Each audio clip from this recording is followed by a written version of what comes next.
Hi guys! Welcome to Jekotech TV! Smile ka muna dyan! Okay guys, let's go!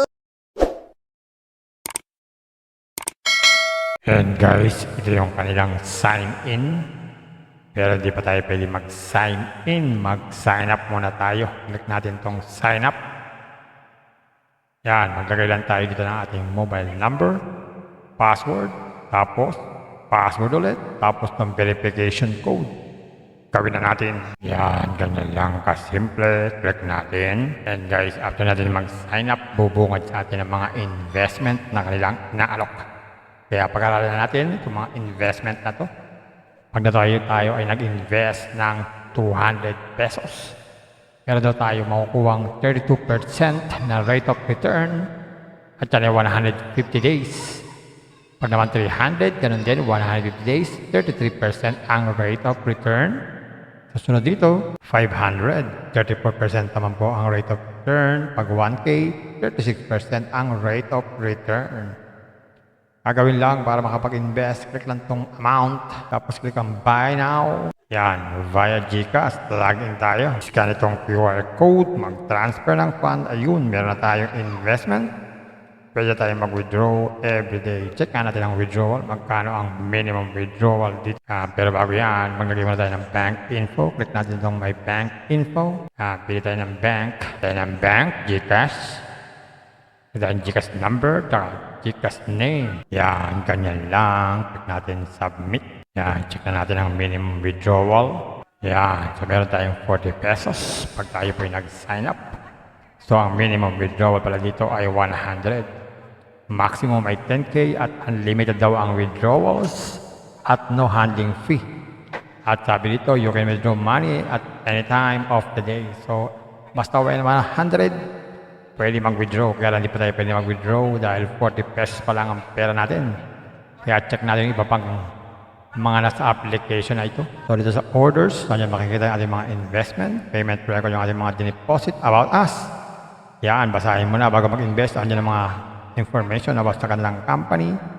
At meron na silang support kung tayo po ay namumblema sa ating account at merong group. Pag tayo ay gusto makipagtsikahan at mag-log out na lang pag ayaw natin sa application na to. So ayan mga guys, ang application, mabilis mabawi ang puhunan. Kaya pang risk taker ito. Dito pwede sa mga naghahanap ng long-term investment. Dalawa tayong katiyakan kung hanggang kailan itong application ito. Maaaring hanggang ngayon lang o maaaring tumagal din naman. Pampaalala, ganito mga application, minsan tumatagal, pero minsan sandaling-sandali lamang. Kagaya itong application na ito, ang hula ko dito, tatagal ito mga 4 to 5 days. Pag sumobra dyan, swerte na tayo. Kaya maging mag-ingat sa ating pag-i-invest. At kung wala kayong pag-invest,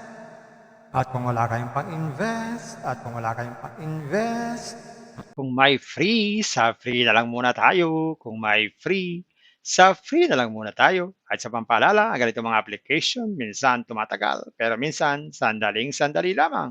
Kaya maging maingat sa ating pag-invest. Paring paalala, sabi po sa 1 Timothy chapter 6 verse 10, for the love of money is a root of all kinds of evils, is true this craving that some have wandered away from the faith and pierced themselves with many pangs. Totoo po ito.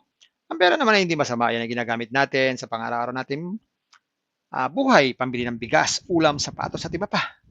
Pero ang babala dito ay yung pag-ibig sa pera.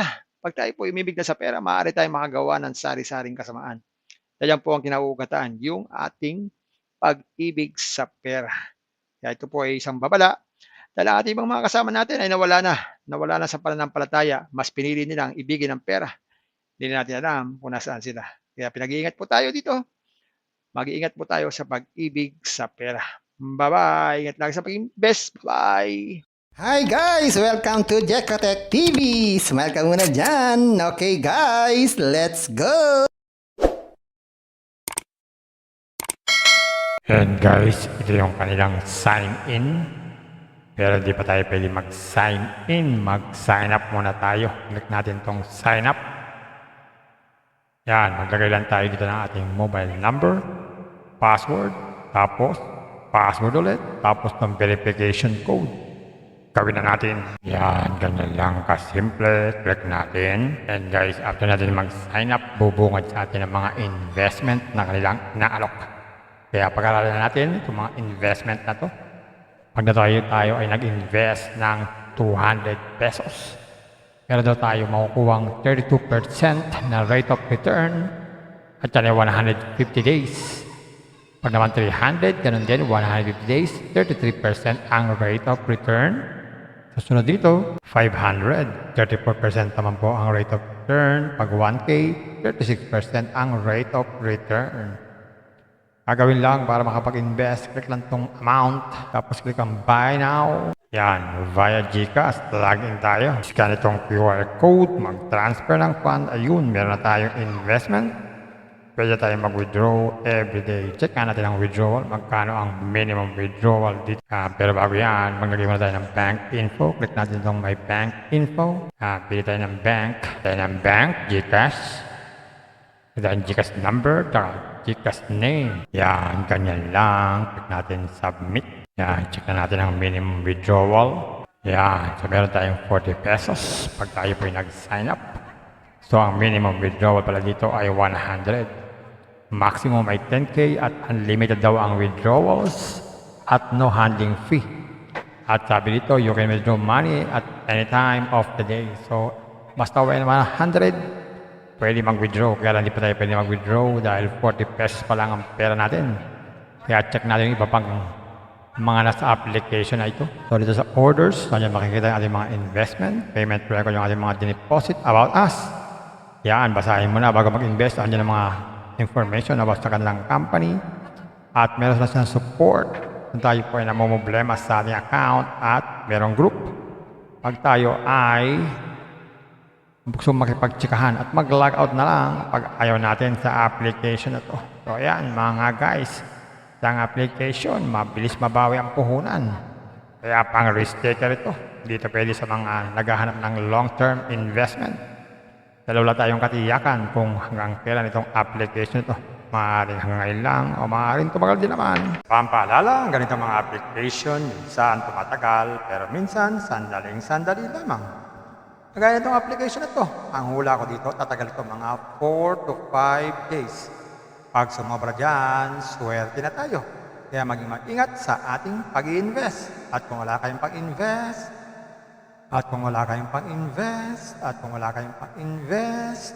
Kung may free, sa free na lang muna tayo. Kung may free, sa free na lang muna tayo. At sa pampaalala, ang ganito mga application, minsan tumatagal, pero minsan sandaling-sandali lamang.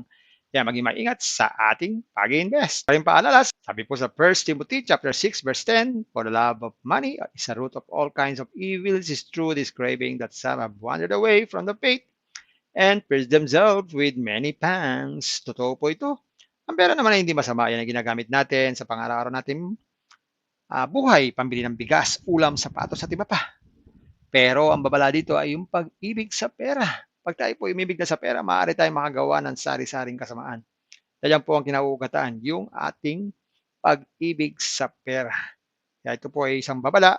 Dahil ang ating ibang mga kasama natin ay nawala na sa pananampalataya. Mas pinili nilang ibigin ang pera. Hindi natin alam kung nasaan sila. Kaya pinag-iingat po tayo dito. Mag-iingat po tayo sa pag-ibig sa pera. Bye-bye. Ingat lang sa pag-invest. Bye. Hi guys! Welcome to Jekatech TV! Smile ka muna dyan! Okay guys, let's go! And guys, ito yung kanilang sign in. Pero di pa tayo pwede mag-sign in. Mag-sign up muna tayo. Click natin tong sign up. Yan, maglagay lang tayo dito ng ating mobile number, password, tapos password ulit, tapos ng verification code. Gawin na natin. Yan, ganyan lang kasimple. Click natin. And guys, after natin mag-sign up, bubungad sa atin ang mga investment na kanilang inaalok. Kaya pag-aralan natin itong mga investment na to. Pag na tayo ay nag-invest ng 200 pesos, meron daw tayo makukuhang 32% na rate of return at yan ay 150 days. Pag naman 300, ganun din, 150 days, 33% ang rate of return.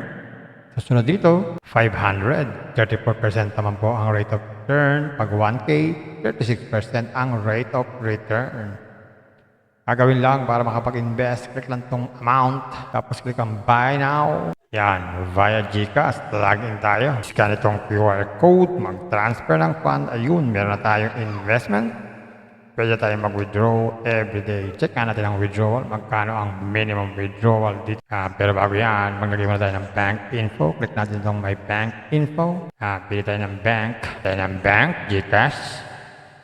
Ito ang GCash number, GCash name. Yan, ganyan lang. Click natin submit. Yan, check na natin ang minimum withdrawal. Yan, so meron tayong 40 pesos pag tayo po nag-sign up.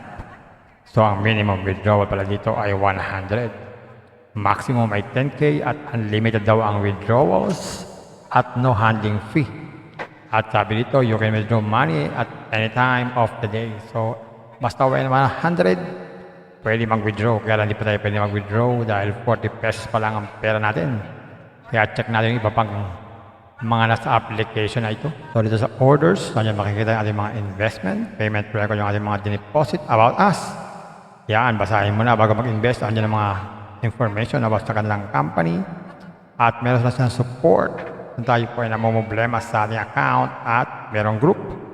Pag tayo ay gusto makipagtsikahan at mag-log out na lang pag ayaw natin sa application na to. So ayan mga guys, ang application, mabilis mabawi ang puhunan. Kaya pang risk taker ito. Dito pwede sa mga naghahanap ng long-term investment. Dalawa tayong katiyakan kung hanggang kailan itong application ito. Maaaring hanggang ngayon lang o maaaring tumagal din naman. Pampaalala, ganito mga application, minsan tumatagal, pero minsan sandaling-sandali lamang. Kagaya itong application na ito, ang hula ko dito, tatagal ito mga 4 to 5 days. Pag sumobra dyan, swerte na tayo. Kaya maging mag-ingat sa ating pag-i-invest. At kung wala kayong pag-invest,